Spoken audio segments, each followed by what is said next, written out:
السلام علیکم ناظرین۔ حضرت ابراہیم علیہ السلام کی پہلی شادی اپنی چچزاد حضرت سارہ سے ہوئی، لیکن وہ ایک عرصے تک اولاد کی نعمت سے محروم رہی۔ ایک دن حضرت سارہ نے ان سے فرمایا، آپ ہاجرہ سے نکاح کر لیں، شاید اللہ تعالیٰ ان کی بطن سے اولاد عطا فرما دے۔ دراصل یہ سب کچھ من جانب اللہ ہی تھا، چنانچہ آپ علیہ السلام نے حضرت ہاجرہ علیہ السلام کو اپنی زوجیت میں لے لیا، اور پھر شادی کے 1 سال بعد ہی انہوں نے حضرت اسماعیل علیہ السلام کو جنم دیا۔ اس وقت حضرت ابراہیم علیہ السلام کی عمر مبارک 86 سال تھی۔ جب حضرت ہاجرہ امید سے تھی تو فرشتے نے آپ علیہ السلام کو لڑکا ہونے کی نوید سنائی اور اسماعیل نام رکھنے کو کہا۔ حضرت اسماعیل علیہ السلام 1800 قبل مسیح میں پیدا ہوئے۔ حضرت ابراہیم علیہ السلام دعاؤں، آرزوؤں اور تمناؤں کے بعد پیرانہ سالی میں پہلے فرزند کی پیدائش پر خوشیوں کا بھرپور اظہار بھی نہ کر پائے تھے۔ انہیں ایک اور آزمائش سے گزرنا پڑا۔ وہ بحکم الہی نومولود لخت جگر اور فرمانبردار بیوی کو ہزاروں میل دور ایک ایسی وادی میں چھوڑ آئے کہ جہاں میلوں تک پانی نہ تھا، نہ چرند پرند، نہ آدم تھا، آدم ذات۔ وادی فاران کے سنگلاخ کالے پہاڑوں کے درمیان تپتے صحرا کے ایک بوڑھے درخت کے نیچے اللہ کی ایک نیک اور برگزیدہ بندی اپنے نومولود معصوم بیٹے کے ساتھ چند روز سے قیام پذیر ہے۔ جو زاد راہ ساتھ تھا ختم ہو چکا۔ ماں بیٹا بھوک پیاس سے بے حال ہے۔ ماں کو اپنی تو فکر نہیں، لیکن بھوکے پیاسے بچے کی بے چینی پر ممتا کی تڑف پتری آمر ہے۔ لیکن اس لق و دق صحرا میں پانی کہاں؟ جو لخت جگر کی شدت پیاس میں اضافہ ہو رہا تھا، ممتا کی ماری ماں کی بے قراری بھی بڑھتی جا رہی تھی۔ اسی حالت اضطراب میں قریب واقع پہاڑی صفا پر چڑھی کہ شاید کسی انسان یا پانی کا کوئی نشان مل جائے، لیکن بے سود تڑپتے دل کے ساتھ بھاگتے ہوئے ذرا دور دوسری پہاڑی مروہ پر چڑھی، لیکن بے فائدہ۔ اس طرح دونوں پہاڑیوں کے درمیان پانی کی تلاش میں 7 چکر مکمل کر لیے۔ ادھر اللہ جل شانہ نے حضرت جبرائیل امین کے ذریعے شیرخوار اسماعیل علیہ السلام کے قدموں تلے دنیا کے سب سے متبرک اور پاکیزہ پانی کا چشمہ جاری کر کے رہتی دنیا تک کے لیے یہ پیغام دے دیا کہ اللہ پر توکل کرنے والے صابر اور شاکر بندوں کو ایسی ہی بیش قیمت انعامات سے نوازا جاتا ہے۔ حضرت عبداللہ ابن عباس رضی اللہ عنہ سے روایت ہے کہ نبی کریم صلی اللہ علیہ وسلم نے فرمایا، اللہ پاک حضرت اسماعیل علیہ السلام کی والدہ پر رحمت فرمائے، اگر وہ پانی سے چلو نہ بھرتی اور اسے روکنے کا نہ کہتی تو وہ ایک بہتا ہوا چشمہ ہوتا۔ آب زمزم غذا بھی ہے اور شفا بھی، دوا ہے اور دعا بھی۔ اللہ تعالیٰ نے نہ صرف ماں بیٹے کے لیے بہترین غذا کا بندوبست کیا، بلکہ تا قیامت مسلمانوں کے فیض یاب ہونے کا وسیلہ بنا دیا۔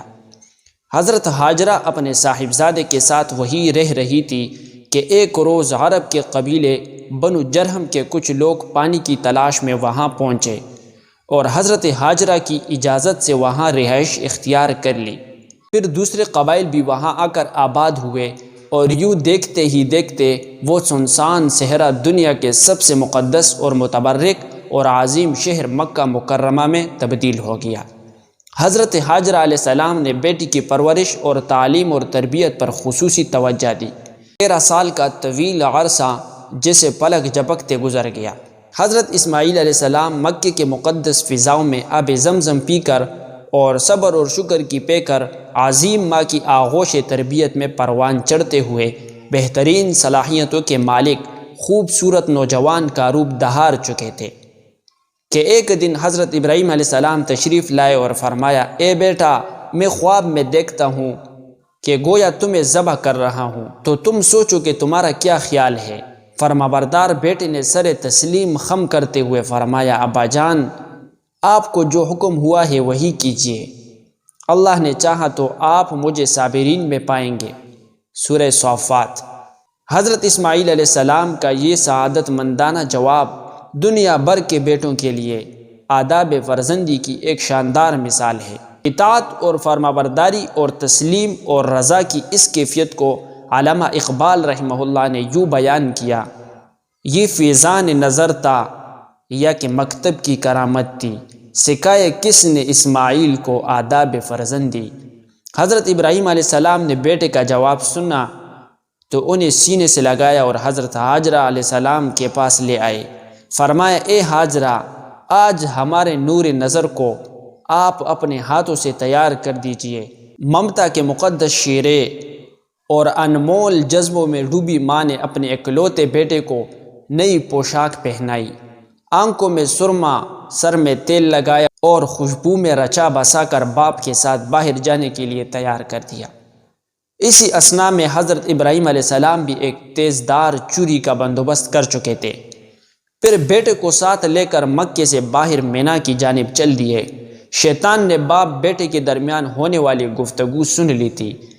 جب اس نے صبر اور استقامت اور اطاعت خداوندی کا یہ روح پرور منظر دیکھا تو مضطرب ہو گیا اور اس نے باپ بیٹے کو اس قربانی سے باز رکھنے کا فیصلہ کر لیا۔ چنانچہ جمرہ عقبی کے مقام پر راستہ روک کر کھڑا ہو گیا۔ حضرت ابراہیم علیہ السلام کے ساتھ موجود فرشتے نے کہا، یہ شیطان ہے، اسے کنکریاں مارے۔ حضرت ابراہیم علیہ السلام نے اللہ اکبر کہہ کر اسے 7 کنکریاں ماری، جس سے وہ زمین میں دنس گیا۔ ابھی آپ علیہ السلام کچھ بھی آگے بڑھے تھے کہ زمین نے اسے چھوڑ دیا اور وہ جمرہ وسطی کے مقام پر پھر ورغلانے کے لیے موجود ہوا۔ حضرت ابراہیم علیہ السلام نے دوبارہ کنکریاں ماری، وہ پھر زمین میں دنسا، لیکن آپ علیہ السلام کچھ ہی آگے بڑھے تھے کہ وہ جمرہ اولا کے مقام پر پھر موجود تھا۔ حضرت ابراہیم علیہ السلام نے تیسری بار اللہ اکبر کہہ کر کنکریاں ماری تو وہ زمین میں دنس گیا۔ اللہ تبارک و تعالیٰ کو ابراہیم خلیل اللہ کا شیطان کو کنکریاں مارنے کا عمل اس قدر پسند آیا کہ اسے رہتی دنیا تک کے لیے حج کے واجبات میں شامل فرما دیا۔ شیطان اپنی ناکامی پر بڑا پریشان تھا۔ 3 مرتبہ کی کنکریوں نے اس کے جسم کو زخموں سے چور کر دیا تھا۔ اچانک اسے ایک نئی چال سوچی اور وہ عورت کے بیس بدل کر باغم حضرت ہاجرہ کی خدمت میں حاضر ہوا اور بولا، اے اسماعیل کی ماں، تمہیں علم ہے کہ ابراہیم تمہارے لخت جگر کو کہاں لے گئے ہیں؟ حضرت ہاجرہ نے فرمایا، ہاں، وہ باہر گئے ہیں، شاید کسی دوست سے ملنے گئے ہو۔ شیطان نے اپنے سر پر ہاتھ مارتے ہوئے کہا، وہ تیرے بیٹے کو ذبح کرنے وادی مینا میں لے گئے ہیں۔ حضرت ہاجرہ نے حیرت اور تعجب کا اظہار کرتے ہوئے فرمایا، یہ کیسے ممکن ہے کہ ایک شفیق اور مہربان باپ اپنے چہیتے اور اکلوتے بیٹے کو ذبح کر دے؟ اس موقع پر بے ساختہ شیطان کے منہ سے نکلا، وہ یہ سب اللہ تعالیٰ کے حکم پر کر رہے ہیں۔ یہ سن کر صبر اور شکر اور اطاعت اور فرما برداری کی پیکر اللہ کی برگزیدہ بندی نے فرمایا، اگر یہ اللہ تعالیٰ کا حکم ہے تو ایک اسماعیل کیا، اس کے حکم پر 100 اسماعیل قربان ہیں۔ شیطان یہاں سے نامراد ہو کر واپس مینا کی جانب پلٹا، لیکن وہاں کا ایمان افروز منظر دیکھ کر اپنے سر پر خاک ڈالنے اور چہرہ پیٹنے پر مجبور ہو گیا۔ وادی مینا کے سیاہ پہاڑ، نیلے شفاف آسمان پر روشن آگ برستا سورج، فلک پر موجود تسبیح اور تحلیل میں مصروف ملائکہ، اللہ کی راہ میں اپنی متاع عزیز کی قربانی کا محیر العقول منظر دیکھنے میں محو تھے۔ مکے سے آنے والی گرم ہوائیں بھی مینا کی فضاؤں میں موجود عبادت اور اطاعت، تسلیم اور رضا اور صبر اور شکر کی ایک عظیم داستان رقم ہوتے دیکھ رہی تھی۔ روایت میں آتا ہے کہ جب حضرت ابراہیم علیہ السلام نے حضرت اسماعیل علیہ السلام کو لیٹنے کی ہدایت دی تو حضرت اسماعیل علیہ السلام نے فرمایا، ابا جان، میں پیشانی کے بل لیٹتا ہوں تاکہ آپ کا چہرہ مجھے نظر نہ آئے، اور آپ بھی اپنی آنکھوں پر پٹی باندھ لے تاکہ جب آپ مجھے ذبح کر رہے ہو تو شفقت پدری کے امر الہی پر غالب آنے کا امکان نہ رہے۔ صبر اور استقامت کے کوئے گراں والد نے کوشا جگر کے مشورے پر عمل کیا، اور جب اسماعیل علیہ السلام لیٹ گئے تو تکمیل احکام خداوندی میں تیز دار چھری کو پوری قوت کے ساتھ لخت جگر کی گردن پر پیر دیا۔ باپ بیٹے کی اس عظیم قربانی پر قدرت خداوندی جوش میں آئی اور اللہ جل شانہ کے حکم سے حضرت جبرائیل علیہ السلام جنت کے باغات میں پلے سفید رنگ کے خوبصورت مینڈے کو لے کر حاضر ہوئے۔ ابراہیم خلیل اللہ نے ذبح سے فارغ ہو کر آنکھوں سے پٹی ہٹائی تو حیرت زدہ رہ گئے۔ بیٹے کی جگہ ایک حسین مینڈا ذبح ہوا پڑا تھا، جبکہ اسماعیل علیہ السلام قریب کھڑے مسکرا رہے تھے۔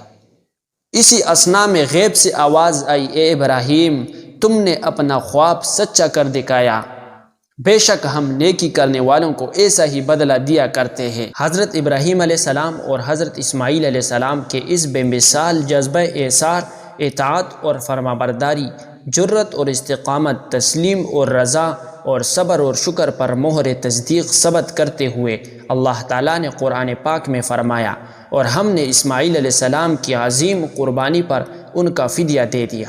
اللہ رب العزت کو اپنے دونوں برگزیدہ اور جلیل القدر بندوں کی یہ ادا اس قدر پسند آئی کہ اسے اطاعت، عبادت اور قربت الہی کا ذریعہ قرار دیتے ہوئے قیامت تک کے لیے جاری فرما دیا۔